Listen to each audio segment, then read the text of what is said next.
story time. Yes. Hope you guys like story time. So we're going to talk about Ryan. Ryan was a football player. Well, Ryan was an aspiring football player. Ryan was a little guy. And in high school, he was like, freshman year, all the kids make football team. And, well, he was little. But he would be at every practice and be like super energized. I mean, like, you guys think I'm hyper? This kid was like all about it. He'd get the whole team going. He was all about it. But when it came game time, it was like, But sophomore year, he tried out and the coach was like, I had a heart for Ryan. So, of course, he made the team. Junior year, senior year, he was on the varsity team and he warmed the bench like nobody's business. He had a super ridiculously supportive dad also who would be at every single game. I mean, regardless of the fact that Ryan wasn't playing, dad was in the stands. Like, it was just a thing. So Ryan graduated high school and went to the local college and tried out for the team as a walk-on. And the high school coach called the college coach and said, hey, I know this sounds really crazy, but this kid Ryan, he's a little guy. I know he's probably not going to be a big addition to your team in the game, but he is who you need on your team. You need to give this kid a chance. I guarantee you he's worth it. So the college coach was like, well, this is kind of crazy, and it finally got talked into it. So Ryan made the college team. Again, Ryan, every practice, putting his heart into it, just giving his all. Every game, he warmed the bench and like nobody's business. His dad was at every single game. I mean, his dad had a connection with like nobody's business. And suddenly, like, his dad became like the dad of the whole football team. All the football players loved his dad. The game would get over. They'd all go up to his dad and be like, yeah, it would just be such a thing. So Ryan stayed on the football team all 4 years, never played a game. The week of the final game, Ryan got a message that his father had passed away, which was tough for the whole team.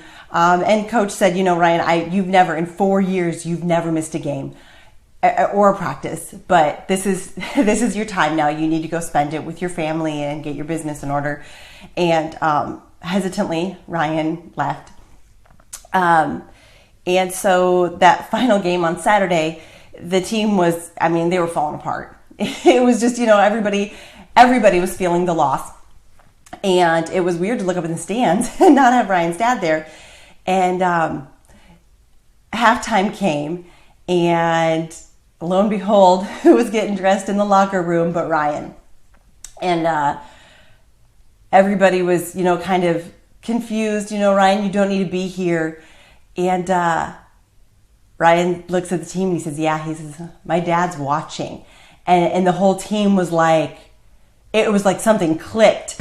And they went out there and the quarterback says to the coach, he's like, Ryan needs to be on the field. Like, this guy's got to happen. And the coach is like, pretends like he doesn't even hear it because coach wasn't quite on with everybody else in this little posse. And the team was literally like, if Ryan's not out there, we're not. Like that, we need that. And the team, they go out on the field and Ryan's out there and it's like a whole different game. It is just, the team is clicking on levels they've never clicked on before. Ryan is like catching passes and like getting through the other team. He runs for like 7 yards and then he goes again and he runs for like 5 yards. It's just, it works, and they barely squeeze past and they win their final game of the season. And, it's just ecstatic, and the team carries Ryan off the field, and there's just such a party about it. And the coach is just confused. The coach is like, where did this come from? It's kind of a nice story, but what's going on? And he stopped the quarterback, and the quarterback just looks at the coach and says, Coach, did you ever meet Ryan's dad? And the coach is like, no, no big deal. And the quarterback's like, that is really too bad. You really missed out on an amazing person. And the coach is like, well, yeah, I'm sure. But, he's like, well, maybe, the coach is like, well, maybe I met him once or twice. And the quarterback goes, I don't think so. He's like, Coach, if you'd met Ryan's dad, you would know that his father was blind. And today was the first time Ryan's dad got to see us all play together. The end. I tell you that story. There's many lessons, and I'm not the one that made that story up. That's an old, it's a story that's gone around a lot. But I share that story with you to teach a lesson that I think is really important. We hear this like saying these days that is, dance like nobody's watching. We hear this story or this saying, like dance like nobody's watching, which I get, because if I was dancing, nobody should watch. Nobody needs to see that. But we take this approach to, I think, a little too many things in life, where it's like, hey, pretend like nobody's watching and you can do what you want. But the truth is when somebody important is watching us, somebody we care about their opinion is watching us, we step up our game in a major way. I mean, I know I'm not the only one who does this, but if you know that he knows that that you're watching him, or however that goes, you are suddenly next level. For me, I can do these in like weird little ways. Like if I'm cleaning my house and it needs to be clean, I imagine my mom is watching. Like, because if she shows up here with her Pepsi in hand, like it is next level cleaning, because my mom knows how to clean. If I'm working out, I'll imagine that my 7th grade gymnastics coach, Janelle Emerson, is watching. And now it is like, oh, my workout game better be strong. Because she was the one where, like, if you're not giving 100%, then you're doing it again. And so I'm like, well, I'm pretending like she's here now. I better, like, really work at it. Another really embarrassing confession. Sometimes when I'm in awkward like social settings, I'll pretend like the paparazzi is there. And hey, to be honest with you, with cell phones and all the people taking pictures these days, it's kind of like the paparazzi is places, but it helps me avoid RBF. You know what RBF is? Resting face.